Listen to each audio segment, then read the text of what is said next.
जोहार दोस्तों, मैं उरांव सर आप लोगों को स्वागत करता हूं आज का झारखंड जीके क्लास में। आज का क्वेश्चन बहुत ही महत्वपूर्ण है जो आपके एग्जाम में 100% देखने को मिलेगा। तो समय को न गंवाते हुए चलिए पहला क्वेश्चन शुरू करते हैं। उससे पहले बता दें कि आज के जो क्लास है इसमें हम लोग झारखंड जीके का मिक्सअप क्वेश्चन देखने वाले हैं, अर्थात बहुत सारे चैप्टरों को जो है मिलाकर एक ही साथ एक ही क्लास में करने वाले हैं। तो कुल मिलाकर आज का क्लास भी क्या है आपके लिए बेहद खास है। और आप लोगों को बता दें कि आज जो क्लास लेट आ रहा है उसका एक ही रीज़न है कि हम जो है अपने गांव चले गए थे न्यू ईयर के लिए, तो वहां से आज ही लौट रहे हैं, तो लेट हो गया आते। लेकिन जैसे मैंने आप लोगों को कहा था कि 1% भी अगर चांस रहेगा क्लास लाने का तो मैं ज़रूर लेकर आऊँगा, और उसी वादे को निभाते हुए क्लास लेकर आ रहे हैं। और आज जो है 9 से अधिक बज चुका है तो भी क्लास को रिकॉर्ड कर रहे हैं ताकि आप लोग के लिए जो है क्लास उपलब्ध हो सके और आप लोग का जो है पढ़ाई वाला लाइन नहीं टूटे, क्योंकि आपका एग्ज़ाम नज़दीक आ गया है। और आज मैंने देखा क्या कि कक्षपाल का भी क्या है वैकेंसी आ चुका है, तो उसको भी आप लोग चेक कर लीजिएगा कि कौन भर सकता है, नहीं भर सकता है। वैसे मौका मिलेगा तो उसके बारे में भी हम एक्सप्लेन ज़रूर करेंगे। ठीक है, चलिए देखते हैं। महाभारत में झारखंड को किस नाम से जाना जाता है? तो पहला है आपका मुंड, दूसरा है पुंडरिक देश, तीसरा है झारखंड, चौथा है किक्कट प्रदेश। तो इसका सही आंसर हो जाएगा आपका ऑप्शन नंबर बी, पुंडरिक देश। तो अगर बात करेंगे हम लोग महाभारत में, तो महाभारत में जो है झारखंड को पुंडरिक देश कहा गया है। इसके अलावा और एक नाम बोला गया है क्या? तो एक नाम और है आपका पशु भूमि। इसके अलावा झारखंड को महाभारत में पशु भूमि भी कहा गया है। वैसे आपको बता दें कि झारखंड को जो है विभिन्न कालों में विभिन्न नामों से पुकारा गया है, चाहे या कहें कि विभिन्न ग्रंथों में और अनेक नामों से पुकारा गया है, जिसमें महाभारत में झारखंड को पुंडरिक देश और पशु भूमि कहा गया है। और मुंड किस में कहा गया है? तो मुंड आपका कहा गया है विष्णु पुराण में। ठीक है, लिख देते हैं, विष्णु पुराण में जो है झारखंड को मुंड कहा गया है। और झारखंड को झारखंड किस में कहा गया है? तो अकबरनामा में। अकबरनामा में झारखंड को झारखंड कहा गया है। इसके अलावा किक्कट प्रदेश किस में कहा गया है? तो किक्कट प्रदेश जो है आपका भगवत पुराण में। किस में? तो भगवत पुराण में झारखंड को किक्कट प्रदेश कहा गया है। और आपको बता दें कि इतरे ब्राह्मण में झारखंड को क्या बोला गया है? तो पुंड कहा गया है या पुंड्र भी कहा जाता है। इसके अलावा आपको बता दें कि समुद्रगुप्त का प्रयाग प्रशस्ति में झारखंड को क्या बोला गया है? तो उसमें झारखंड को मुरुंड कहा गया है, मुरुंड कहा गया है। ये सब आपको याद रखना है। और ये जो है पहला क्वेश्चन ही आपका क्या है, वीवीआईपी है, क्योंकि आपके एग्ज़ाम में जो है झारखंड के नामकरण से संबंधित एक ना एक क्वेश्चन 100% पूछे जाएंगे। और आपको बता दें कि झारखंड के नामकरण से संबंधित जो है एक सेपरेट वीडियो हम बनाए हैं, जिसको अपने चैनल में अपलोड किए हैं, जाके आप लोग देख भी सकते हैं। चलिए, क्वेश्चन नंबर 2 क्या कह रहा है कि झारखंड राज्य के गठन के बाद कितने नई जेलों का निर्माण हुआ है? पहला है 4, दूसरा है 6, तीसरा है 6, चौथा है 5। इसका सही आंसर हो जाएगा आपका ऑप्शन नंबर बी, 6 जिलों का निर्माण हुआ है। तो आप सभी जानते हैं कि झारखंड का निर्माण कब हुआ है? 15 नवंबर। 15 नवंबर 2000 ईस्वी को जो है झारखंड एक नया राज्य बनता है। और झारखंड जिस समय बनता है उस समय झारखंड में 18 जिले थे, लेकिन वर्तमान में 24 जिले हैं। तो कितने जिलों का निर्माण हुआ है? 6 नए जिलों का निर्माण हुआ है। और ये 6 जिले कौन कौन हैं तो वो भी आपको बताते हैं। एक हो जाएगा आपका लातेहार जिला। ठीक है, लातेहार जिला है। और लातेहार जिला कब बना है? तो 4 अप्रैल 2001 ईस्वी को लातेहार जिला बना है। और किससे अलग होकर बना है? तो पलामू जिला से अलग करके बनाया गया है। दूसरा क्या हो जाएगा? तो दूसरा हो जाएगा आपका जामताड़ा जिला। क्या हो जाएगा आपका? जामताड़ा जिला। और जामताड़ा जिला कब बना है? तो ये बना है 26 अप्रैल 2001 ईस्वी को। और ये किससे अलग करके बनाया गया है? तो दुमका जिला से अलग करके बनाया गया है। ठीक है, अगर तीसरा जिले की बात करेंगे तो तीसरा जिला कौन है? तो तीसरा जिला हो जाएगा आपका सिमडेगा जिला। सिमडेगा जिला ये तीसरा जिला है। और ये जिला कब बना है? तो ये बना है 30 अप्रैल 2001 ईस्वी को। और किससे अलग करके बनाया गया है? तो गुमला जिला से अलग करके बनाया गया है। चौथा क्या हो जाएगा? तो चौथा हो जाएगा आपका सरायकेला। ठीक है, सरायकेला। और सरायकेला जिला कब बनाया गया है? तो ये भी आपका 2001 ईस्वी में ही बनाया गया है। किससे अलग करके बनाया गया है? तो पश्चिमी सिंहभूम से अलग करके बनाया गया है। अब पाँचवा जिला कौन सा हो जाएगा? तो पाँचवा जिला आपका हो जाएगा कौन? तो खूंटी। पाँचवा जिला आपका खूंटी है। और खूंटी जिला बनाया गया है आपका 12 सितंबर 2007 ईस्वी को। किस जिला से अलग करके बनाया गया है? तो रांची जिला से अलग करके बनाया गया है। छठा आपका क्या हो जाएगा? तो छठा हो जाएगा आपका ये रामगढ़ जिला। और रामगढ़ जिला कब बनाया गया है? तो ये भी आपका 12 सितंबर 2007 को बनाया गया है। किससे? तो हजारीबाग जिला से अलग करके बनाया गया है। तो ये क्वेश्चन देखने में आपको बिल्कुल ईजी लगा कि सर झारखंड गठन के बाद तो 6 नए ज़िले बनाए गए हैं, लेकिन कब बनाए गए हैं और किससे अलग करके बनाए गए हैं, ये आपके लिए एक्स्ट्रा फैक्ट बताए हैं, वो आपके लिए महत्वपूर्ण है और उसी से आपका क्वेश्चन पूछेगा। अगर आपको पूछ दिया जाए कि रामगढ़ ज़िला किससे अलग करके बनाया गया है, तो आपको जल्दी से याद नहीं आएगा। या आपको पूछ दिया जाए कि ये सरायकेला ज़िला किससे अलग करके बनाया गया है, तो ये भी आपको जल्दी से याद नहीं आएगा। तो जो एक्स्ट्रा फैक्ट बताए हैं उसी को याद रखना है। क्वेश्चन आने को तो सिंपल ही आएगा, लेकिन जो एक्स्ट्रा फैक्ट बताते हैं उसी में आने वाला है। क्वेश्चन नंबर 3 कहता है कि झारखंड की कुल जनसंख्या भारत की कुल जनसंख्या का कितना प्रतिशत है? पहला है 2.72%, दूसरा है 3%, तीसरा है 3.2, चौथा है 4। इसका सही आंसर हो जाएगा आपका ऑप्शन नंबर ए 2.72%। तो इससे पहले हम लोग जानेंगे कि झारखंड की कुल जनसंख्या कितना है। तो 2011 की जनगणना के अनुसार झारखंड की जनसंख्या 3,29,88,134 है और भारत की जनसंख्या कितनी थी? तो भारत की जनसंख्या लगभग 121 करोड़ थी। ये 2000 आपका 11 के जनगणना के अकॉर्डिंग बता रहे हैं, जिसको अगर प्रतिशत में निकालते तो 2.71% हो जाता। लेकिन इसमें अगर आपको पूछ दिया जाए कि वर्तमान में जो है भारत में जनसंख्या कितना है, तो आपको बता दें कि लगभग हम लोग 140 करोड़ से अधिक हो गए हैं और पूरे विश्व में जो है पहले स्थान पर पहुंच गए हैं। यानी कि जनसंख्या के मामले में पूरे विश्व में हम लोग पहले स्थान में हैं। हम लोग से पहले चीन हुआ करता था, लेकिन चीन को पछाड़ते हुए भारत जो है वर्तमान समय में पूरे विश्व में सबसे अधिक जनसंख्या वाला देश बन गया है। ठीक है, और आपको बता दें कि 2011 की जनगणना के अनुसार झारखंड में सबसे अधिक जनसंख्या वाला ज़िला कौन सा है, तो आपका रांची है और सबसे कम जनसंख्या वाला ज़िला कौन हो जाएगा, आपका लोहरदगा हो जाएगा। ठीक है, इतना याद रखना है। चलिए आगे बढ़ते हैं हम लोग क्वेश्चन नंबर 4 की ओर। क्वेश्चन नंबर 4 कहता है कि झारखंड की साक्षरता दर कितनी है? पहला है 54.6, तीसरा है 52.1, तीसरा है 58.6, चौथा है 66.4। इसका सही आंसर हो जाएगा आपका ऑप्शन नंबर डी 66.4। आपको बता दें कि साक्षरता दर किसे कहते हैं या साक्षरता किसे कहते हैं, तो साक्षर किसको मानेंगे?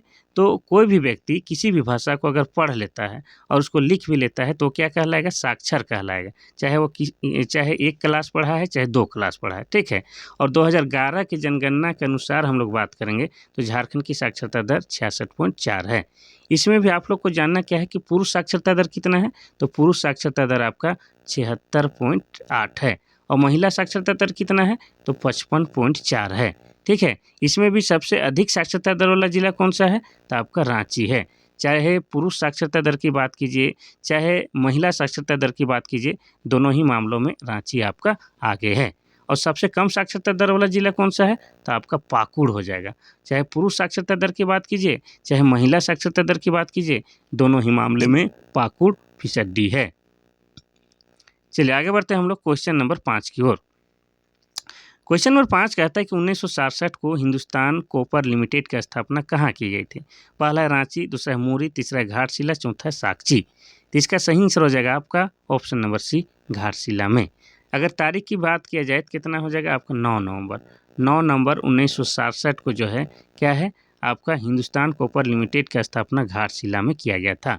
और घाटशिला कहाँ है, तो घाटशिला आपका पूर्वी सिंहभूम में है। कहाँ है, आपका पूर्वी सिंहभूम में है और पूर्वी सिंहभूम जिला बना है आपका 1990 ईस्वी में। घाटशिला किसके लिए फेमस है, ये आपसे क्वेश्चन पूछ सकता है, तो आप लोग बोलिएगा तांबे के लिए फेमस है। ठीक है, इतना आपको कम से कम याद रखना है। बाकी ऑप्शन की बात करेंगे तो रांची क्या है, झारखंड की राजधानी है और यह जिला बना है 1899 ईस्वी में। ठीक है, रांची में है आपका क्या है, लाह उद्योग है या आप कह सकते हैं तसर का केंद्र है, तसर सिल्क का। अब मुरी की बात करेंगे तो मुरी में जो है एल्यूमिनियम किसका, तो एल्युमिनियम का कारखाना है, एल्यूमिनियम का कारखाना है और ये कारखाना कब बनाया गया है, तो आपका 1938 ईस्वी में बनाया गया है। तो मुरी में है, ठीक है, लेकिन मुरी कहाँ पड़ता है, तो ये आपका रांची जिला के अंतर्गत पड़ता है। ठीक है, और साकची में क्या है आप सभी जानते हैं, तो साकची में जो है 1907 ईस्वी में जो है टिस्को कंपनी की स्थापना किया गया है। TISCO Tata iron and steel company की स्थापना किया गया है जमशेदजी नसरवानजी टाटा के द्वारा। यानी कि ये साकची कहाँ है, साकची तो एक जगह है, तो ये आपका जमशेदपुर में है। कहाँ पर है, जमशेदपुर में है और जमशेदपुर कहाँ है, तो पूर्वी सिंहभूम जिला में है। इतना कम से कम आपको याद रखना है। चलिए आगे बढ़ते हैं हम लोग क्वेश्चन नंबर, अच्छा ये बताते हैं कि साकची आपका जमशेदपुर का ही पुराना नाम है। चलिए आगे बढ़ते हैं हम लोग क्वेश्चन नंबर 6 की ओर। क्वेश्चन नंबर 6 कहता है कि गलत सुमेलित को पहचानें। पहला है टंगस्टन हजारीबाग, दूसरा है क्रोमियम सिंहभूम, तीसरा है अबरख हजारीबाग, चौथा है सोडियम लवण रामगढ़। तो इसका सही आंसर क्या हो जाएगा? तो ध्यान से देखिएगा, ये टंगस्टन कहाँ पाया जाता है? आपका हजारीबाग में। ये कह रहा है तो ये सही है कि गलत है? ये आपका बिल्कुल सही है। क्रोमियम कहाँ पाया जाता है? सिंहभूम में, तो ये भी आपका सही है। अबरख कहाँ पाया जाता है? हजारीबाग में, ये भी सही है। यहाँ पर कोडरमा रहता है तो भी सही हो जाता है। सोडियम लवण कहाँ पाया जाता है? रामगढ़ में, ये गलत है। तो सोडियम लवण जो है आपका संथाल परगना में पाया जाता है। कहाँ पाया जाता है? तो संथाल परगना में आपका सोडियम लवण पाया जाता है। तो चौथा वाला जो है गलत सुमेलित है, जिसको हम लोगों ने पहचान लिया है। ठीक है, और संथाल परगना का मुख्यालय क्या है? तो आप जानते हैं दुमका है। चलिए आगे बढ़ते हैं हम लोग क्वेश्चन नंबर 6 की ओर, 6 नहीं 7 की ओर। क्वेश्चन नंबर 7 कहता है कि स्थलाकृति पाठ कहलाता है। इस पाठ को आप लोग ऐसे भी पाठ लिख सकते हैं। पहला है सपाट चोटी के पठार, दूसरा है बाढ़ की विशेष स्थिति, तीसरा है लेटेराइट मिट्टी, चौथा है पहाड़ी क्षेत्र। तो इसका सही आंसर हो जाएगा आपका ऑप्शन नंबर ए, सपाट चोटी के पठार। यानी कि देखिए इस प्रकार से होता है, इसको हम लोग चोटी कहते हैं, लेकिन ऐसा ऊपर चोटी बना है, लेकिन ऊपर में यहाँ पर जो है आपका समतल रहेगा, समतल वाला भाग या सपाट भाग, उसी को हम लोग पाट क्षेत्र कहते हैं। तो ये समतल क्षेत्र होता है जहाँ पर लोग रहते हैं, रहने लायक जगह होता है। एक तो ऊंचा जगह होता है, चोटी है, लेकिन वहाँ पर ऊपर में समतल रहेगा तो वहाँ रहने लायक रहेगा, उसी को हम लोग पाट क्षेत्र कहते हैं। और झारखंड में जो है आपका लोहरदगा, ठीक है, लोहरदगा प्लस में आपका दूसरा हो जाएगा गुमला, और तीसरा कौन हो जाएगा? तो तीसरा हो जाएगा लातेहार। ये 3 जिला जो है आपका पाट क्षेत्र के अंतर्गत आते हैं, और तीनों जिला से आपका क्या है? बॉक्साइट की प्राप्ति होती है, ये भी आपको याद रखना है। अगर आपसे पूछा जाए कि झारखंड का पाट क्षेत्र का आकार कैसा है, तो त्रिभुजाकार है या तिकोना है, आप कह सकते हैं। क्वेश्चन नंबर 8 कहता है कि निम्नलिखित में से संथाल जनजाति का पर्व नहीं है। वैसे इस सवाल का जवाब देने से पहले आपको बता दें कि वैसे तो सभी जनजाति सभी त्योहारों को जो है मिलजुल कर मनाते हैं, लेकिन जो यहाँ पर पूछ रहा है कि संथाल जनजाति में ज़्यादा फेमस नहीं है या तो नहीं के बराबर मनाते हैं, वो कौन सा त्यौहार है निम्नलिखित में से में? तो इसका सही आंसर हो जाएगा आपका ऑप्शन नंबर सी, कर्मा त्यौहार। तो सोहराय भी मनाया जाता है, सकरात भी मनाया जाता है, बहा भी मनाया जाता है। सोहराय आप सभी जानते हैं कि पशुओं से संबंधित त्यौहार है। क्या है? पशुओं से संबंधित त्यौहार है, और ये दीपावली के दूसरे दिन मनाया जाता है। वैसे सोहराय झारखंड में एक क्या है? झारखंड में एक चित्रकारी भी है, ठीक है। और सोहराय चित्रकारी के लिए जो है झारखंड में क्या है? इसे जीआई टैग मिल चुका है, यानी कि ग्लोबल संकेतक यानी भौगोलिक संकेतक प्राप्त हो चुके हैं, ये आपको याद रखना है, ठीक है। अगर सकरात पर्व की बात करेंगे, ठीक है, सकरात पर्व की बात करेंगे तो ये कौन सा पर्व होता है? तो इसमें होता है कि पूष महीने में घर परिवार की कुशलता के लिए मनाया जाता है। बाहा पर्व की बात करेंगे तो सरहुल, ठीक है, सरहुल को ही ये संथाल जनजाति के लोग बाहा बोलता है। और ये जो सरहुल है आपका कब मनाया जाता है? तो चैत्र माह के शुक्ल पक्ष के तृतीय को मनाया जाता है, इतना आपको याद रखना है। इसमें जो है आपका क्या है? साल वृक्ष की पूजा की जाती है, और साल वृक्ष क्या है? झारखंड का राजकीय वृक्ष है, इतना आपको याद रखना है, ठीक है। वैसे आपको बता दें कि सरहुल क्या है? झारखंड के जनजातियों का जो है सबसे बड़ा त्यौहार है। उसको अनेक जनजातियों के लोग जो है अनेक अनेक नामों से पुकारते हैं। क्वेश्चन नंबर 9 कहता है कि झारखंड से गुजरने वाली राष्ट्रीय राजमार्गों में सर्वाधिक लंबा कौन सा है? पहला NH6, दूसरा NH8, तीसरा है NH32 और चौथा NH33। इसका सही आंसर हो जाएगा आपका option number D, NH33। NH33 जो है झारखंड का सबसे लंबा राष्ट्रीय राजमार्ग है, ठीक है। इसकी लंबाई कितनी है? तो अगर लंबाई की बात करेंगे, ठीक है, लंबाई लिख ही देते हैं, तो 333.50 किलोमीटर इसकी लंबाई है। इसको जो है झारखंड में क्या कहा जाता है? तो झारखंड की जीवन रेखा भी कहा जाता है, ठीक है। और आपको बता दें कि इसका नया नाम हो गया है, इसका नाम बदल गया है। इसको अब क्या कहा जाता है? NH यानी कि नेशनल हाईवे 20 के नाम से इसे जाना जाता है। इतना आपको याद रखना है। कितना लंबा है बता चुके हैं, इसे जीवन रेखा भी कहा जाता है। विशेषकर इसका नया नाम पूछता है तो इसका नया नाम NH20 हो गया है, ठीक है। और यह जो है विशेषकर झारखंड के जो है 6 जिलों से होकर गुजरती है, इसीलिए तो इसको झारखंड का क्या कहा गया है? जीवन रेखा कहा गया है। चलिए आगे बढ़ते हैं हम लोग क्वेश्चन नंबर 10 की ओर। क्वेश्चन नंबर 10 कहता है कि राज्य की अर्थव्यवस्था मुख्यतः किस पर आधारित है? पहला है कृषि, दूसरा उद्योग, तीसरा वन, चौथा है खनिज। इसका सही आंसर हो जाएगा आपका ऑप्शन नंबर ए, कृषि पर। तो झारखंड की जो है अर्थव्यवस्था यानी कि झारखंडियों का जो है विशेष पेशा क्या है, आपका कृषि हो, चाहे आदिवासी हो या सदान हो या कोई किसी भी वर्ग का हो, उन लोगों का मुख्य पेशा कृषि है। और कृषि के साथ साथ क्या है, पशुपालन है। इतना आपको याद रखना है, ठीक है। तो आपको बता दें कि जो बजट जो होता है झारखंड में, उसमें जो है प्राथमिक क्षेत्र से जो है झारखंड का योगदान कितना होता है, 15%। और द्वितीयक क्षेत्र में कितना, 20%। और तृतीयक क्षेत्र में 65%। आपको इकोनॉमिक्स पढ़े होंगे तो पता होगा कि प्राथमिक क्षेत्र के अंतर्गत क्या आता है, आपका कृषि आता है। यानी कि कृषि यानी कि प्राथमिक क्षेत्रों में जो है सबसे अधिक झारखंड के लोग लगे होते हैं।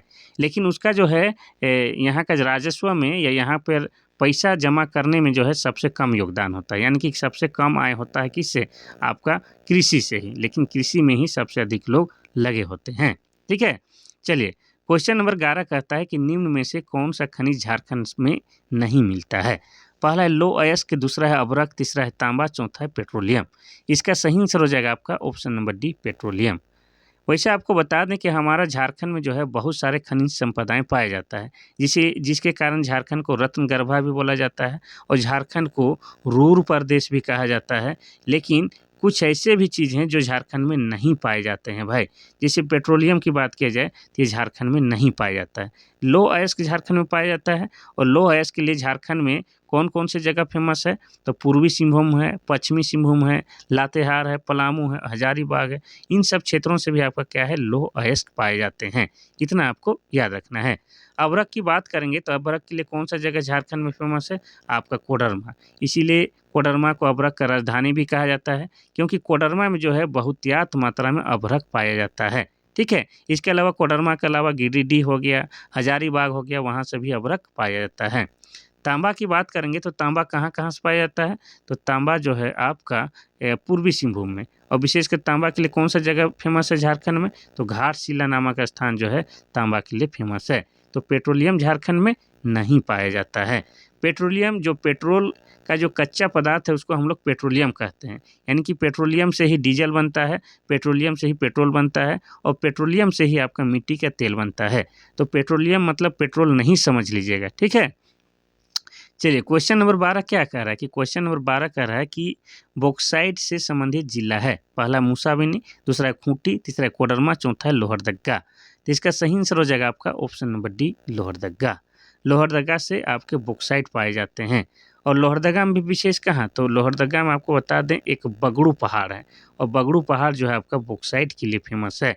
इतना आपको याद रखना है। अब लोहरदगा की बात करेंगे तो लोहरदगा जो है जिला कब बना है, ये बना है 1983 ईस्वी में। और लोहरदगा में जो है दो प्रमुख जलप्रपात है। एक तो हो जाएगा आपका नींदी जलप्रपात और दूसरा हो जाएगा आपका घड़घड़िया जलप्रपात। तो लोहरदगा में दो प्रमुख जलप्रपात है, एक नींदी और एक घड़घड़िया, ठीक है। और लोहरदगा में बगड़ू नामक स्थान है जो आपका बॉक्साइट के लिए फेमस है। इतना कम से कम आपको याद रखना है। इसके अलावा आपको बता दें कि लोहरदगा में एक हो जाएगा आपका लातेहार, ठीक है। और दूसरा क्या हो जाएगा, दूसरा हो जाएगा गुमला और तीसरा हो जाएगा लोहरदगा। तो ये 3 जिले जो हैं आपके जहाँ से बॉक्साइट पाए जाते हैं। और ये बॉक्साइट कहाँ भेजा जाता है, तो ये बॉक्साइट जो है आपका मुरी नामक स्थान में भेजा जाता है, क्योंकि मुरी में जो है एल्युमिनियम का कारखाना लगा हुआ है। और आप सभी जानते हैं कि एल्युमिनियम का अयस्क ही आपका क्या है, बॉक्साइट है, ठीक है। इतना आपको याद रखना है। चलिए, बाकी जिला का हम लोग थोड़ा सा देख लेते हैं। तो खूंटी जिला बना है 12 सितंबर 2007 ईस्वी को और ये झारखंड का 23वां जिला बनता है। क्या बनता है, तो झारखंड का 23वां जिला के रूप में बनता है। किससे अलग करके बनाया जाता है, तो रांची जिला से अलग करके बनाया जाता है। लेकिन खूंटी को क्यों बता रहे हैं, तो झारखंड में जो है वर्तमान में 24 जिला है, उनमें से 22 जिला जो है किसी न किसी राज्य के साथ सीमा साझा करते हैं। लेकिन ये खूंटी और लोहरदगा झारखंड के 2 ऐसे जिला हैं जो किसी भी राज्य के साथ सीमा साझा नहीं करते हैं।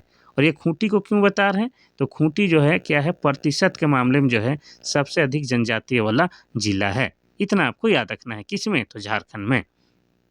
चलिए, आगे बढ़ते हैं हम लोग क्वेश्चन नंबर 13 की ओर। क्वेश्चन नंबर 13 कहता है कि झारखंड राज्य में यूरेनियम उत्पादक क्षेत्र है। पहला है सिंहभूम, दूसरा है गढ़वा, तीसरा है दुमका, चौथा है लोहरदगा। तो ये सब क्वेश्चन आपको भले ही पुराना लगे, लेकिन आपको बता दें कि इसके भीतर जो एक्स्ट्रा फैक्ट बताएंगे वो आपके लिए बहुत महत्वपूर्ण होगा। तो इसका सही आंसर हो जाएगा आपका ऑप्शन नंबर ए, सिंहभूम।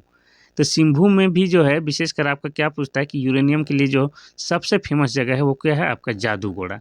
ये पूछता है कि जादूगोड़ा किसके लिए फेमस है, तो आप सभी जानते हैं कि यूरेनियम के लिए फेमस है, लेकिन यहाँ पर सिंहभूम दे दिया तो आप थोड़ा सा कन्फ्यूजिया गए। तो आपको बता दें कि सिंहभूम के जादूगोड़ा हो जाएगा या आपका ढालभूमगढ़, क्या हो जाएगा, ढालभूमगढ़ हो जाएगा। इसके अलावा बागजात हो जाएगा, करुआ हो जाएगा, डुमरी हो जाएगा। यहाँ से आपका क्या है, तो यूरेनियम पाया जाता है, इतना आपको याद रखना है। और पूर्वी सिंहभूम के जादूगोड़ा में जो है यूरेनियम कॉरपोरेशन ऑफ इंडिया 1967 ईस्वी से कार्यरत है, इतना आपको याद रखना है। ठीक है, चलिए इसके अलावा आपको बता दें कि पूर्वी सिंहभूम जिला में ही और एक जगह है जहाँ पर यूरेनियम पाया जाता है। वो कौन सा जगह है, तो तुरामडी। तुरामडी से आपका क्या है, यूरेनियम पाया जाता है। तो विशेषकर आपको क्या क्या दो जगह याद रखना है, तो जादूगोड़ा और तुरामडी, जहाँ से यूरेनियम पाए जाते हैं। ये यूरेनियम क्या है, एक आणविक पदार्थ है। ठीक है, चलिए गढ़वा की बात करेंगे तो गढ़वा जिला बना है 1991 ईस्वी में। और गढ़वा क्या है, झारखंड का सबसे पश्चिमी जिला है। क्या है, झारखंड का सबसे पश्चिमी जिला है। और यह झारखंड का एकमात्र ऐसा जिला है जो 3 राज्यों के साथ सीमा साझा करता है। एक तो हो जाएगा आपका यूपी यानी कि उत्तर प्रदेश, दूसरा हो जाएगा बिहार और तीसरा हो जाएगा आपका छत्तीसगढ़। इन 3 राज्यों से सीमा साझा करने वाला एकमात्र जिला आपका गढ़वा जिला है। दुमका की बात करेंगे तो दुमका जिला कब बना है, तो 1855 ईस्वी में। ठीक है, दुमका जिला 1855 में बना है। और दुमका में ही आपका क्या लगता है, हिजला मेला लगता है। किस नदी के किनारे लगता है, तो मोर नदी के किनारे लगता है। दुमका में ही आपका क्या है, मलुटी गांव है। क्या है, मलुटी गांव, जिसे मंदिरों का गांव कहा जाता है। ठीक है, ये सब आपको याद रखना है। चलिए आगे बढ़ते हैं हम लोग क्वेश्चन नंबर 14 की ओर। क्वेश्चन नंबर 14 कहता है कि झारखंड में वर्षा किस मानसून से होती है। पहला है उत्तर पूर्वी मानसून, दूसरा है दक्षिण पश्चिम मानसून, तीसरा है नॉर्वेस्टर, चौथा इनमें से कोई नहीं। तो इसका सही आंसर हो जाएगा आपका ऑप्शन नंबर बी, दक्षिण पश्चिम मानसून से क्या है, झारखंड में वर्षा होती है। झारखंड में मुख्यतः दक्षिण पश्चिम मानसून से ही आपका क्या होती है, वर्षा होती है। लेकिन यहाँ मानसून के दोनों शाखाओं, एक आपका कौन हो जाएगा, एक हो जाएगा बंगाल की खाड़ी। ठीक है, बंगाल की खाड़ी, एक क्या हो जाएगा आपका बंगाल की खाड़ी, और दूसरा क्या हो जाएगा, दूसरा हो जाएगा आपका अरब सागर। क्या हो जाएगा, अरब सागर। तो इन दोनों शाखाओं से वर्षा होती है, लेकिन सबसे अधिक जो है आपका बंगाल के खाड़ी वाला शाखा से वर्षा होता है, इतना आपको याद रखना है। ठीक है, बंगाल के खाड़ी और अरब सागर इन दोनों शाखाओं के माध्यम से ही झारखंड में वर्षा होता है, लेकिन सबसे अधिक किसके माध्यम से, तो बंगाल की खाड़ी से, इतना आपको याद रखना है। बंगाल को खाड़ी को ही इंग्लिश में हम लोग बे ऑफ बंगाल कहते हैं, जो कि भारत का नक्शा कुछ इस तरह से है, आप सभी याद रखते होंगे। तो यहाँ पर आपका क्या है, बंगाल का खाड़ी है। ठीक है, तो यहीं पर जो बंगाल की खाड़ी है उसी के माध्यम से या उसी की शाखा से जो है यहाँ अपना झारखंड में वर्षा होता है, इतना याद रखना है। लेकिन अगर आपको पूछ दिया जाए कि झारखंड में मानसून का प्रवेश कब होता है, तो 10 से जो है 15 जून। ठीक है, 10 से 15 जून के आसपास झारखंड में मानसून प्रवेश कर जाता है। लेकिन आपसे पूछे कि झारखंड में मानसून कब लौटता है, तो मध्य अक्टूबर। ठीक है, मध्य अक्टूबर को जो है क्या है, झारखंड से मानसून लौट जाता है। लेकिन ये भी तो पूछ सकता है कि पूरे भारत में जो है सबसे पहले मानसून किस राज्य में आता है, तो आप कहिएगा कि केरल में सर सबसे पहले मानसून आता है। 1 जून को जो है वहाँ पर मानसून पहुँच जाता है। चलिए, अच्छा मानसून आ रहा है, वर्षा भी आ रहा है, तो ये भी तो बताना जरूरी है कि झारखंड में सबसे अधिक वर्षा कहाँ होता है, तो आपका नेतरहाट में। नेतरहाट में क्या है, सबसे अधिक वर्षा होता है। और सबसे कम वर्षा कहाँ होता है, तो आपका चाईबासा के मैदान में। कहाँ, चाईबासा के मैदान जो है उसमें सबसे कम वर्षा झारखंड में होता है, इतना आपको याद रखना है। ठीक है, और कितना वर्षा होता है झारखंड का वार्षिक औसत वर्षा कितना है, झारखंड का वार्षिक औसत वर्षा कितना है, तो 140 सेंटीमीटर है। इसको अगर मिलीमीटर में नापिएगा तो कितना हो जाएगा, 1400 मिलीमीटर। ठीक है, ये भी आपको याद ही रखना है। चलिए आगे बढ़ते हैं भाई, बहुत लंबा बता दिए एगो में। क्वेश्चन नंबर 15 कहता है कि झारखंड क्षेत्र स्वायत्त परिषद का गठन कब किया गया था। पहला 8 अगस्त 1993, दूसरा है 8 अगस्त 1994, तीसरा है 9 अगस्त 1995, चौथा है 9 अगस्त 1996। तो इसका सही आंसर क्या हो जाएगा, तो इसका सही आंसर हो जाएगा आपका ऑप्शन नंबर सी, 9 अगस्त 1995 को जो है झारखंड क्षेत्र स्वायत्त परिषद का गठन किया जाता है। और इसका अध्यक्ष कौन होता है, तो अध्यक्ष जो है शिबू सोरेन को बनाया जाता है। किसको, शिबू सोरेन जो है इसके अध्यक्ष चुने जाते हैं, किसका, झारखंड क्षेत्र स्वायत्त परिषद के। और किसको उपाध्यक्ष किसको बनाया जाता है? उपाध्यक्ष बनाया जाता है सूरजमंडल को, ठीक है। सूरजमंडल को जो है क्या बनाया जाता है? तो उपाध्यक्ष बनाया जाता है। इतना कम से कम आपको याद रखना है। चलिए आगे बढ़ते हैं हम लोग क्वेश्चन नंबर 16 की ओर। क्वेश्चन नंबर 16 कहता है कि झारखंड पार्टी के संस्थापक कौन थे?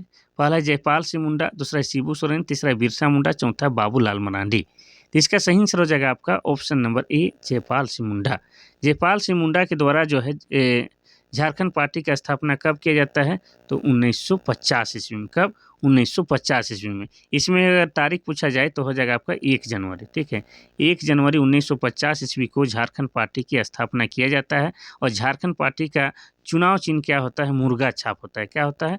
मुर्गा छाप होता है। ये भी आपको याद रखना है, ठीक है। अब हम लोग थोड़ा सा जयपाल सिंह मुंडा के बारे में जान लेते हैं। तो जयपाल सिंह मुंडा जो है, जिन्हें लोग प्यार से क्या बोलते हैं? मारंग गोमके बोलते हैं। क्या बोलते हैं? मारंग गोमके बोलते हैं। मारंग गोमके का मतलब होता है महान नेता। क्या होता है? महान नेता।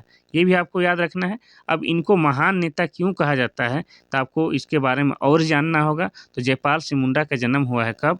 3 जनवरी, ठीक है। 3 जनवरी 1903 ईस्वी को जयपाल सिंह मुंडा का जन्म होता है। कहाँ? तो वर्तमान खूंटी जिला में। खूंटी जिला में भी कहाँ? तो टकरा टोली गांव में होता है, ठीक है। इतना आपको याद रखना है। और इनकी मृत्यु कब होती है? तो इनकी मृत्यु होती है 20 मार्च को। कब? 20 मार्च 1970 में इनकी मृत्यु हो जाती है। और मृत्यु का कारण क्या बताया गया है? तो ब्रेन हेमरेज बताया गया है। क्या बताया गया है? तो ब्रेन हेमरेज बताया गया है, ठीक है। अब इनको जो है हम लोग विशेष क्यों याद करते हैं, तो बता दें कि 1928 में हॉकी का ओलंपिक हुआ था। कहाँ पर? तो एम्स्टर्डम नामक स्थान में।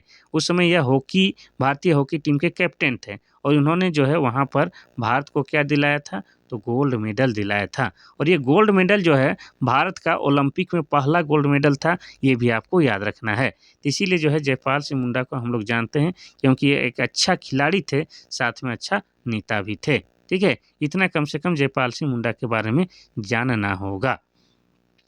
शिबू सोरेन के बारे में आप सभी जानते हैं कि शिबू सोरेन ने ही क्या है 1970 ईस्वी में जो है सोनोत संथाल समाज की स्थापना की थी। किसकी? तो सोनोत संथाल समाज की, ठीक है।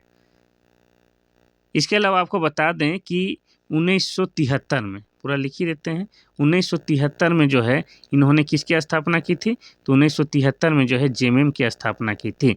4 फरवरी 1973 को जेएमएम यानी कि झारखंड मुक्ति मोर्चा के स्थापना वाले टीम में शामिल कौन थे?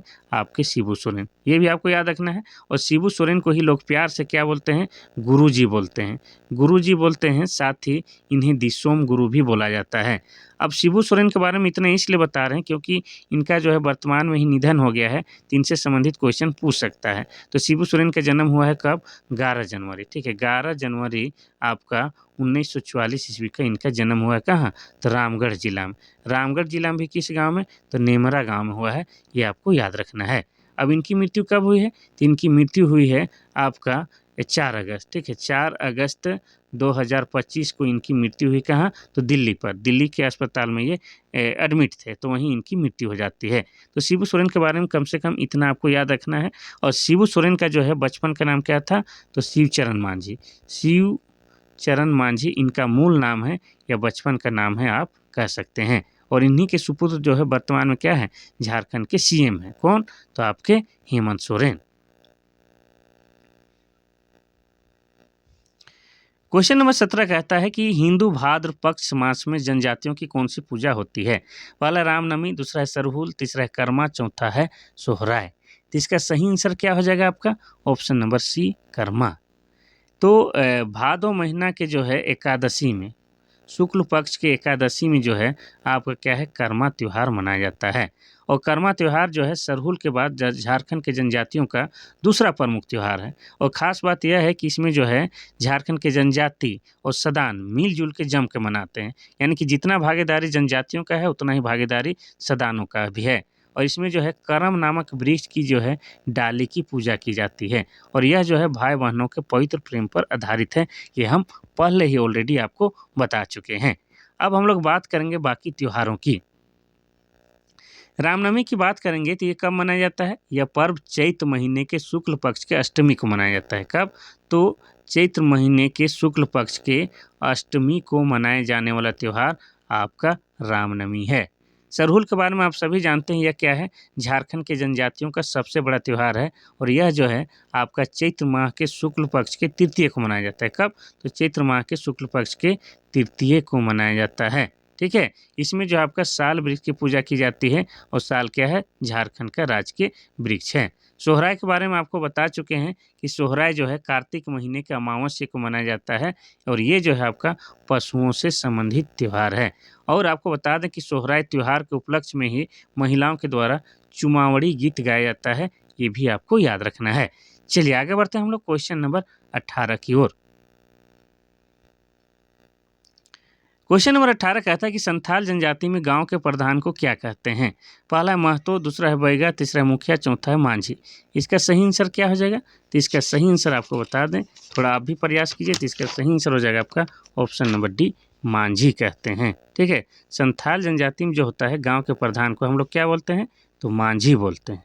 अब ये जो मांझी होता है इसका क्या काम होता है, ये हम आपको बता देते हैं। मांझी जो होता है क्या है, गांव का प्रधान होता है। इन्हें गांव के अतिरिक्त एक बाह्य दोनों प्रकार की व्यवस्था हेतु गांव का प्रतिनिधित्व करना होता है और मांझी को गांव का प्रशासनिक और व्यावसायिक और लगान लेने का भी अधिकार होता है। ये आपको याद रखना है। ठीक है, तो क्या हो जाएगा? मांझी। अब संथाल जनजाति के बारे में थोड़ा सा बात करते हैं, फिर आगे बढ़ते हैं। तो संथाल जनजाति जो है झारखंड की जनसंख्या की दृष्टि से सबसे बड़ी जनजाति है। इनकी भाषा कौन सी है? तो इनकी भाषा आपका संथाली है और संथाली भाषा को लिखने के लिए जो है ओल चिकी लिपि का प्रयोग किया जाता है और ओल चिकी लिपि का आविष्कार 1941 ईस्वी में हुआ है। किसने किया है? तो पंडित रघुनाथ मुर्मू ने इसका आविष्कार किया है। इतना याद रखते हैं। और ये जो संथाली भाषा है इसको जो है 2003 में, कब? तो 2003 में जो है आपका भारतीय संविधान के 8वीं अनुसूची में शामिल किया गया है और 8वीं अनुसूची में जो है पूरे भारत से जो है 22 भाषा शामिल है, उनमें से आपका संथाली भाषा शामिल है 2003 में। इतना आपको याद रखना है, जो कि झारखंड का ट्राइबल लैंग्वेज है। अब संथाल जनजाति के बारे में और क्या जान सकते हैं? तो संथाल जनजाति का जो है प्रमुख देवता का नाम क्या है? सिंह बोंगा। ठीक है, सिंह बोंगा इनका सबसे प्रमुख देवता है और सिंह बोंगा जो है भगवान सूर्य का प्रतीक है। ये आपको याद रखना है। साथ में आपको ये भी याद रखना है कि संथाल जनजाति में जो है बिटलाहा, बिटलाहा क्या है? सबसे बड़ा सजा होता है और किस प्रकार का सजा होता है? तो सामाजिक सजा होता है और यह सजा जो है विशेषकर आपका यौन से संबंधित दोषी पाए जाने पर दिया जाता है। और क्या जान सकते हैं? तो संथाल जनजाति में जो है शादी को क्या कहते हैं? बापला कहते हैं। क्या बात बोलते हैं? बापला बोलते हैं और बापला क्या है? इनका शादी का सामान्य रूप है। और क्या जानेंगे हम लोग? तो संथाल जनजाति का जो युवा गिरी होता है उसको क्या बोलते हैं? उसको हम लोग घोटुल बोलते हैं। तो इतना कम से कम आपको संथाल जनजाति के बारे में जानना है और ये क्या है? भारत की तीसरी बड़ी जनजाति है। क्वेश्चन नंबर 19 कहता है कि खड़िया जनजाति की युवा गिरी को क्या कहते हैं? पहला है घोटुल, दूसरा है धूमकुड़िया, तीसरा है गीती ओड़ा, चौथा है गीती ओरा। तो खड़िया जनजाति के बारे में ये पहली बार पूछा है, फिर भी बताते हैं। इसका हो जाएगा आपका गीती ओड़ा, गीती ओरा हो जाएगा। ठीक है, इसका हो जाएगा गीती ओरा।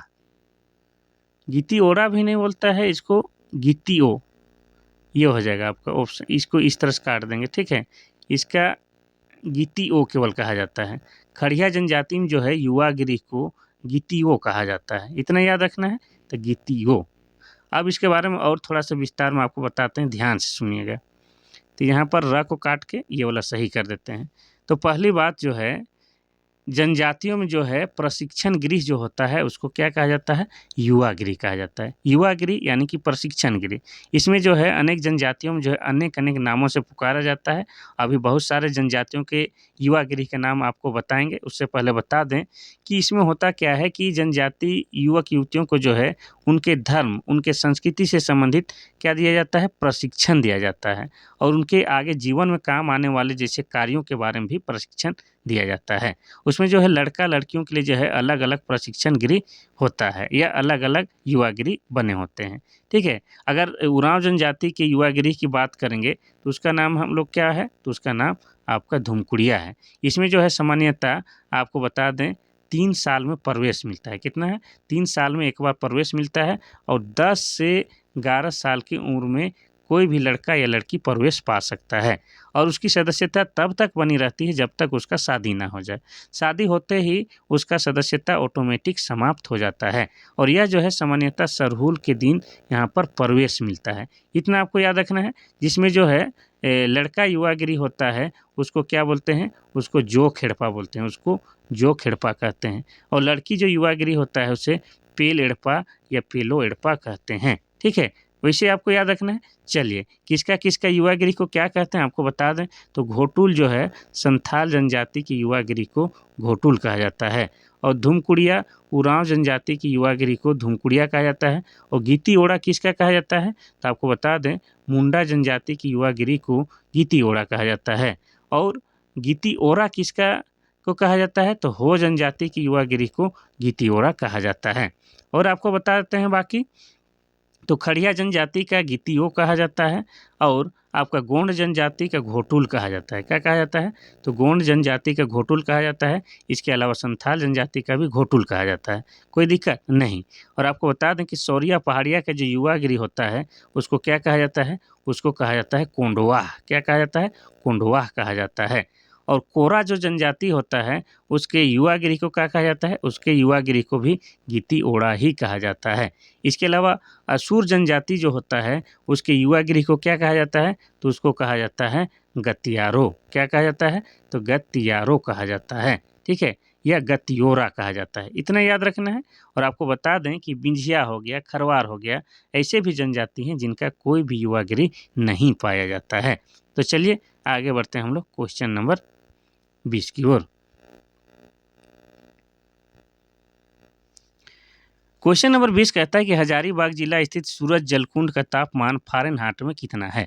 पहला 182 डिग्री फ़ारेनहाइट, दूसरा 180 डिग्री फ़ारेनहाइट, तीसरा 190 डिग्री फ़ारेनहाइट, चौथा 194 डिग्री फ़ारेनहाइट। तो हमेशा जो है डिग्री सेल्सियस में पूछता है, लेकिन इस बार फ़ारेनहाइट में पूछ दिया है तो थोड़ा सा आप लोगों को कठिन लग रहा है। लेकिन कोई बात नहीं, कठिन को ईजी बताने के लिए तो हम यहाँ पर है, तो हम आपको बता दें। तो सबसे पहले आपको समझा दें कि झारखंड में जो है सबसे अधिक गर्म लगने वाला जलकुंड कहाँ पर है, तो हजारीबाग जिला में है और उसका नाम क्या है, सूरज जलकुंड। और उसको अगर सेल्सियस में नापेंगे तो कितना है, तो 88 डिग्री सेल्सियस है। कितना, 88 डिग्री सेल्सियस। इसी को अगर आप लोग फ़ारेनहाइट में नापिएगा तो ये लगभग हो जाएगा आपका option number C, 190 degree Fahrenheit के आसपास। और ऐसी मान्यता है कि यहाँ पर अगर आप स्नान करते हैं तो आपका जो है त्वचा संबंधी सारा रोग दूर हो जाता है। और यह हजारीबाग जिला के बरकट्ठा से, कहाँ से, बरकट्ठा से जो है आपका 2 किलोमीटर की दूरी पर स्थित है। इतना आपको याद रखना है। चलिए, अगर हम लोग बात करेंगे हजारीबाग जिला की, तो हजारीबाग जिला को क्या कहते हैं, हजारीबाग जिला को हजार बागों का शहर कहते हैं। क्या कहते हैं, हजार बागों का शहर कहते हैं। और यहाँ पर जो है पद्मा नाम का किला है जहाँ पर वर्तमान समय में सैनिक प्रशिक्षण दिया जाता है। और हजारीबाग में क्या है आपका, तो बिरहोर जनजाति, बिरहोर एक आदिम जनजाति है और उनका निवास स्थल सबसे अधिक हजारीबाग जिला में है। इसके अलावा आपको बता दें कि बरसो पानी, बरसो पानी कहाँ है, तो बरसो पानी गुफा जो है आपका कहाँ है, हजारीबाग जिला में। इसके अलावा इसको गुफाएं कहाँ हैं, तो इसको की गुफाएं भी आपका कहाँ है, तो आपका हजारीबाग जिला में है, जो कि ऐतिहासिक दृष्टिकोण से बेहद ही महत्वपूर्ण है। तो इसको हम लोग 88 डिग्री सेल्सियस या फ़ारेनहाइट में 190 डिग्री फ़ारेनहाइट माप सकते हैं। चलिए आगे बढ़ते हैं हम लोग क्वेश्चन नंबर 21 की ओर। क्वेश्चन नंबर 21 कहता है कि झारखंड में फुसफुस बलुआ मिट्टी किस क्षेत्र में पाई जाती है।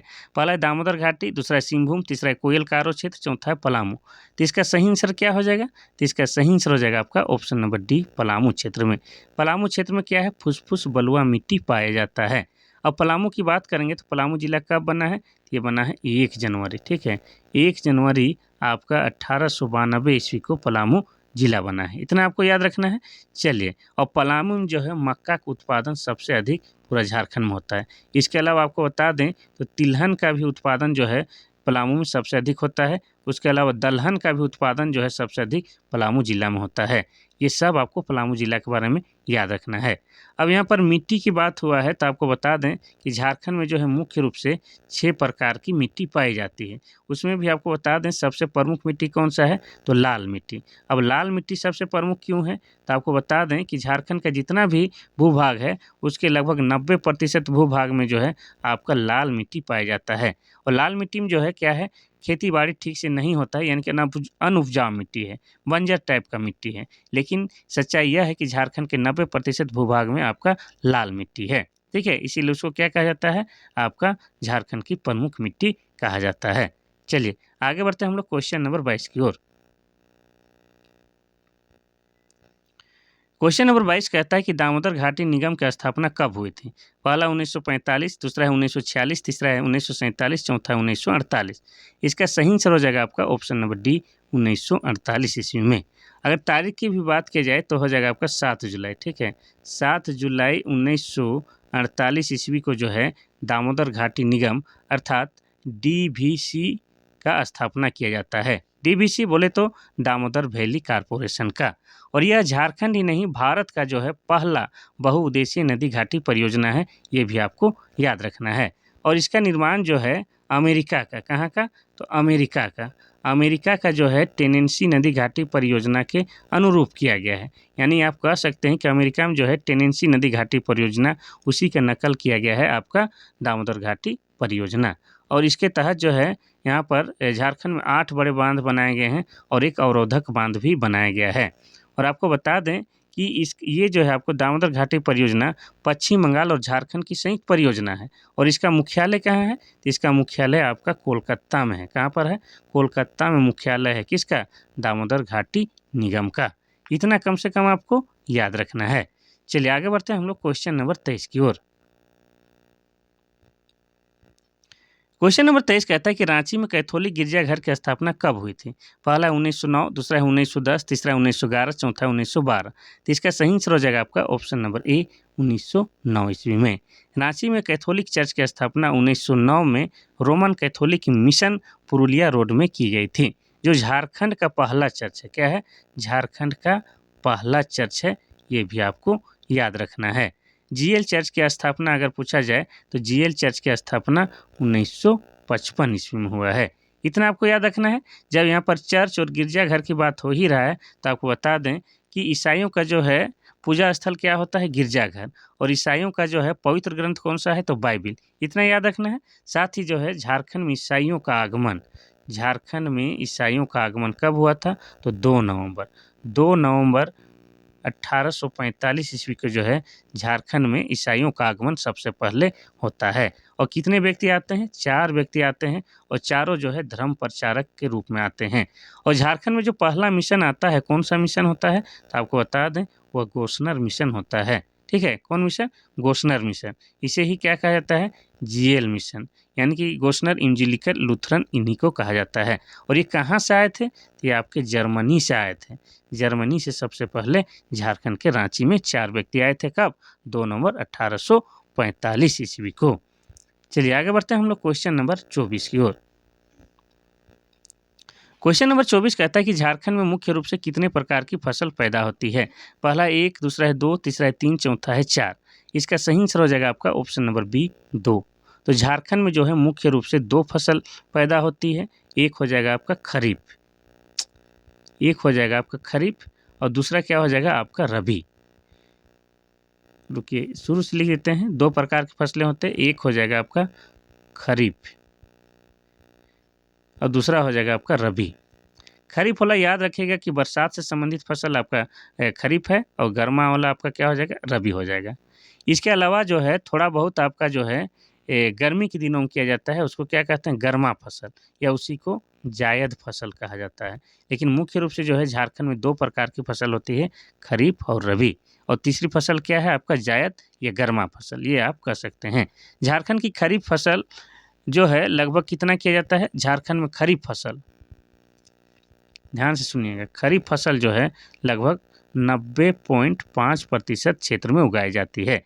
जबकि अगर रबी फसल की बात करेंगे तो रबी फसल कितना? तो उसको भी लिख देते हैं। झारखंड में रबी फसल कितना उगाया जाता है? तो हो जाएगा आपका 9.20%। ये रबी फसल की बात है। लेकिन अगर तीसरा जो एक फसल होता है आपका जायद फसल या गर्मा फसल, और कितने प्रतिशत उगाई जाती है, तो उसको भी लिख देते हैं। जायद फसल जो है 1% भी नहीं बल्कि 0.75% क्षेत्र में उगाई जाती है। तो सबसे ज़्यादा कौन होता है, खरीफ फसल 90.5% और रबी फसल 9.20% और जायद फसल 0.75%। रात को 10 बज चुके हैं, लेकिन क्लास लाना है तो काफ़ी थके होने के बावजूद कर रहे हैं, तो थोड़ा सा ज़बान जो है लड़खड़ाने लगता है। कोई बात नहीं, लेकिन हर हाल में रिकॉर्ड करके रहेंगे। ना संघर्ष न तकलीफ तो क्या खाक मजा है जीने में, बड़े बड़े तूफान थम जाते हैं जब आग लगी हो सीने में। क्वेश्चन नंबर 25 कहता है कि 1857 की क्रांति में संपूर्ण सिंहभूम क्षेत्र के क्रांतिकारी के प्रमुख नेता कौन थे। पहला राजा दुर्जन साल, दूसरा है राजा अर्जुन सिंह, तीसरा है विश्वनाथ शाही, चौथा है जयमंगल पांडे। तो इसका सही आंसर हो जाएगा आपका ऑप्शन नंबर बी, राजा दुर्जन नहीं, राजा अर्जुन सिंह। ठीक है, तो 30 सितंबर 1857 ईस्वी को भगवान सिंह और रामनाथ सिंह के नेतृत्व में चाईबासा में सैनिकों ने विद्रोह कर दिया था। इसके बाद सभी विद्रोही जो है संजय नदी पार करके रांची पहुंचने का निर्णय लेते हैं। उसके बाद जो है ये जो सिंहभूम क्षेत्र में जो है क्रांतिकारियों का नेता किसे चुना जाता है, तो आपका राजा अर्जुन सिंह को चुना जाता है। लेकिन यहाँ पर जो है 1857 से संबंधित आपको क्वेश्चन क्या पूछ सकता है, तो 1857 की क्रांति झारखंड में सबसे पहले कहाँ हुई थी, तो आपको बता दें रोहनी गांव में हुई थी। और ये जो रोहनी ग्राम या रोहनी गांव कहाँ है, तो आपका देवघर जिला में है। और देवघर जिला कब बना है, 1983 में। तो 1857 की क्रांति झारखंड में सबसे पहले रोहनी गांव में होता है, जो कि रोहनी गांव देवघर जिला में। अब बोले कि सबसे पहले हुआ था झारखंड में रोहनी गांव में, तो कब हुआ था, तो 12 जून। ठीक है, 12 जून 1857 को होता है। इतना कम से कम आपको याद रखना है। चलिए आगे बढ़ते हैं हम लोग क्वेश्चन नंबर 26 की ओर। क्वेश्चन नंबर 26 कहता है कि भारत के संविधान सभा में छोटा नागपुर के कौन से आदिवासी नेता सदस्य रहे हैं। पहला कार्तिक उरांव, दूसरा जयपाल सिंह, तीसरा रामदयाल मुंडा, चौथा सुशील कुमार बागे। तो इसका सही आंसर क्या हो जाएगा, तो इसका सही आंसर हो जाएगा आपका option number B, Jaipal Singh Munda. भारतीय संविधान के जो है सभा में छोटा नागपुर के आदिवासी नेता कौन सदस्य रहे हैं, तो जयपाल सिंह मुंडा। इनके बारे में बता चुके हैं, तो डिटेल में अभी नहीं बताते हैं। बाकी लोगों के बारे में बताते हैं। तो रामदयाल मुंडा के बारे में बात करेंगे, तो इनकी प्रमुख रचना क्या है, तो रामदयाल मुंडा की प्रमुख रचना है आपका आदि धर्म। आदि धर्म इनकी प्रमुख रचना है। इनके अलावा रामदयाल मुंडा की प्रमुख रचना क्या है, जे नाची से बाँची। क्या हो जाएगा, जे नाची से बाँची इनकी प्रमुख रचना है, ये भी आपको याद रखना है। और रामदयाल मुंडा को जो है 2010 में, कब, 2010 में जो है पद्मश्री पुरस्कार से सम्मानित किया गया है। और किस क्षेत्र में, तो कला के क्षेत्र में, ये भी आपको याद रखना है। रामदयाल मुंडा के बारे में और थोड़ा सा आपको बता दें, क्योंकि ये जो है झारखंड के महान शख्सियत हैं। तो इनका जन्म जो हुआ है रांची जिला के तमाड़ क्षेत्र में, तमाड़ या यूँ कहें, हाँ, तमाड़ क्षेत्र में किस गांव में हुआ है, तो देवड़ी गांव में। हाँ, वही देवड़ी गांव जहां पर देवड़ी मंदिर स्थापित है, उसी गांव में रामदयाल मुंडा का जन्म हुआ है। इनकी उच्च शिक्षा जो है आपका अमेरिका में हुआ है। यह अमेरिका के विभिन्न विश्वविद्यालयों में पढ़े भी हैं और अनेकों विश्वविद्यालय में इन्होंने पढ़ाया भी है। तो ये जो है झारखंड के महान शख्सियत हैं। इन्हें जो है राज्यसभा सदस्य भी मनोनीत किया गया था। क्या है, राज्यसभा का सदस्य भी इन्हें मनोनीत किया गया था। ठीक है, और इन्हें पद्मश्री पुरस्कार भी मिल चुका है। ये सब आपको याद रखना है। चलिए, तो इसका तो हो जाएगा आपका option number B, Jaipal Singh मुंडा।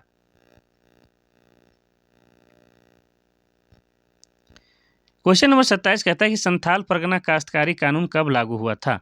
पहला 1855, दूसरा है 1832, तीसरा है 1831, चौथा है 1949। तो इसका सही आंसर क्या हो जाएगा, इसका सही आंसर हो जाएगा आपका option number D, 1949। Santhal Pargana काश्तकारी अधिनियम, इसी को एसपीटी कहते हैं, यानी कि संथाल परगना टेनेंसी भी बोलते हैं। और यह जो है आपका क्या है, भूमि से संबंधित कानून है। और यह जो है वर्तमान में झारखंड के 6 जिलों में लागू है। कितना, तो 6 जिलों में लागू है। झारखंड में वर्तमान में 24 जिला है, उनमें से 6 जिला में आपका एसपीटी एक्ट लागू है, जो कि भूमि से संबंधित कानून है। और यह 1949 ईस्वी में लागू हुआ था। इतना आपको कम से कम याद रखना है। ठीक है, बाकी विकल्प की चर्चा करते हैं तो कर ही लेते हैं। 1855-56 में क्या हुआ था? 1855-56 में आपका संथाल विद्रोह हुआ था और संथाल विद्रोह को ही हम लोग क्या कहते हैं? हूल विद्रोह कहते हैं और इसका नेतृत्व जो है सिद्धू कान्हू, चांद भैरव और फूलो झानो 6 भाई बहनों के द्वारा किया गया था। इतना आपको याद रखना है। अब दूसरा विकल्प की बात करते हैं तो 1832-33 में क्या हुआ था? आपका भूमिज विद्रोह हुआ था और भूमिज विद्रोह का नेतृत्व किसने किया था? तो गंगा नारायण सिंह। कौन? गंगा नारायण सिंह भूमिज विद्रोह का नेतृत्व किए थे। इसीलिए जो है भूमिज विद्रोह को गंगा नारायण का हंगामा भी कहा जाता है। अगर बात किया जाए 1831-32 में क्या हुआ था? तो कोल विद्रोह हुआ था और कोल विद्रोह का नेतृत्व किसने किया था? तो बुद्धू भगत ने किया था और बुद्धू भगत कहाँ के रहने वाले थे? तो रांची जिला के चान्हो प्रखंड के सिला गाँव के रहने वाले थे। इनके गाँव के बारे में हमेशा पूछा जाता है, इसीलिए आपको बता दे रहे हैं। चलिए आगे बढ़ते हैं हम लोग क्वेश्चन नंबर 28 की ओर। क्वेश्चन नंबर 28 कहता है कि छोटा नागपुर काश्तकारी अधिनियम कानून कब लागू हुआ था? पहला है 1905, दूसरा है 1906, तीसरा है 1907, चौथा है 1908। तो इसका सही आंसर क्या होगा? तो आपको बता दें कि इसका सही आंसर हो जाएगा आपका ऑप्शन नंबर डी 1908 ईस्वी। लेकिन इसके बारे में हम आपको थोड़ा सा डिटेल में बता देते हैं, क्या दिक्कत है डिटेल में। तो ये हुआ था आपका 11 नवंबर, ठीक है, 11 नवंबर 1908 ईस्वी को जो है छोटा नागपुर काश्तकारी अधिनियम अर्थात CNT एक्ट पारित हुआ था। और CNT एक्ट भी क्या है? तो CNT एक्ट भी जो है आपका भूमि से संबंधित कानून है और वर्तमान में जो है झारखंड में 24 जिला है, इनमें से 18 जिला में आपका क्या है? CNT एक्ट लागू है। ये भी आपको याद रखना है। और CNT एक्ट यानी कि छोटा नागपुर काश्तकारी अधिनियम का जो है ब्लूप्रिंट किसने तैयार किया था? ये हमेशा पूछा जाता है। तो इसका सही आंसर हो जाएगा JH हाफमैन। किसके द्वारा? तो JH हाफमैन के द्वारा जो है इसका ब्लूप्रिंट तैयार किया गया था। तो टोटल 24 जिला में जो है 18 जिला में CNT एक्ट और 6 जिला में SPT एक्ट लागू है और ये जो है आपका ज़मीन से संबंधित कानून है। इतना कम से कम मोटा-मोटी आपको याद रखना है। चलिए क्वेश्चन नंबर 29। क्वेश्चन नंबर 29 कहता है कि झारखंड की कौन सी नृत्य शैली को राष्ट्रीय और अंतर्राष्ट्रीय प्रसिद्धि मिली है? पहला है पाइका, दूसरा है डोमकच, तीसरा मर्दानी झूमर, चौथा है छऊ। इसका सही आंसर हो जाएगा आपका ऑप्शन नंबर डी छऊ। झारखंड के छऊ नृत्य शैली को राष्ट्रीय और अंतर्राष्ट्रीय प्रसिद्धि प्राप्त है। इस नृत्य का विदेश में अर्थात यूरोप में जो है सर्वप्रथम प्रदर्शन कब होता है? तो 1938 ईस्वी को होता है। कब? तो 1900 साफ नहीं लिखा रहा है, लिख देना है 1938 ईस्वी को जो है सबसे पहले विदेशों में इनका प्रदर्शन किया जाता है। किसके द्वारा? तो सरायकेला के राजा, ठीक है, सरायकेला के राजकुमार कह सकते हैं, सरायकेला के राजकुमार सुधेंदु नारायण सिंह के द्वारा। किसके द्वारा? तो सुधेंदु नारायण सिंह के द्वारा इसका प्रदर्शन कराया जाता है। और आपको बता दें कि स्वतंत्रता प्राप्ति के बाद बिहार सरकार ने इस नृत्य को संरक्षण दिया था। इस नृत्य का जन्म स्थल झारखंड में कहाँ माना जाता है? तो इस नृत्य का जो है जन्म स्थल झारखंड में सरायकेला जिला को माना जाता है। वैसे आपको बता दें कि पूरे भारत में जो है 3 राज्यों में इसका जन्म स्थल माना जाता है, जैसे उड़ीसा में मयूरभंज में और पुरुलिया में, यानी पश्चिम बंगाल में पुरुलिया में। अर्थात आप कह सकते हैं कि छऊ नृत्य जो है 3 प्रकार का होता है, उड़ीसा का मयूरभंज प्रकार और पश्चिम बंगाल का पुरुलिया प्रकार और झारखंड का सरायकेला प्रकार, ठीक है। तो ये जो है कम से कम छऊ नृत्य के बारे में इतना याद रखना है। और छऊ नृत्य क्या है? आपका पुरुष प्रधान नृत्य है। कैसा है? तो पुरुष प्रधान नृत्य है और यह एक ओजपूर्ण नृत्य है। कैसा है? ओजपूर्ण नृत्य है और इसको नृत्य करने वाला नर्तक जो है मुखौटा पहनकर नृत्य करता है। ऐसा आपको याद रखना है, ठीक है। चलिए बाकी की चर्चा हम लोग थोड़ा-थोड़ा कर ही लेते हैं। तो पाइका भी क्या है? ये भी आपका पुरुष प्रधान नृत्य है। कैसा है? पुरुष प्रधान नृत्य है और ये भी आपका ओजपूर्ण नृत्य है। कैसा है? ओजपूर्ण नृत्य है और इसे जो है मार्शल नृत्य कहा जाता है। क्या कहा जाता है? तो मार्शल नृत्य कहा जाता है।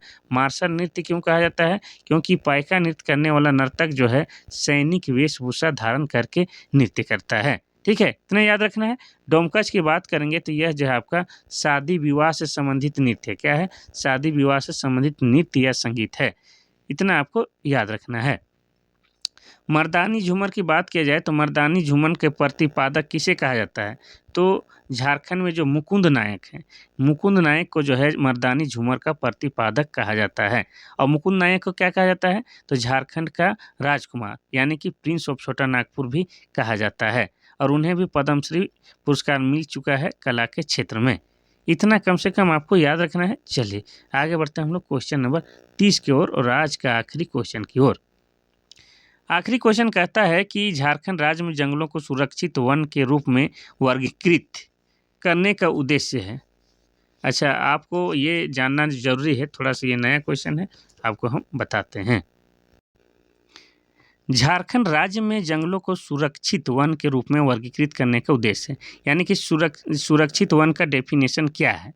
पहला, बिना अनुमति सभी गतिविधियों पर प्रतिबंध। दूसरा है सभी गतिविधियों की छूट। तीसरा है सभी गतिविधियों पर प्रतिबंध। चौथा, इनमें से कोई नहीं।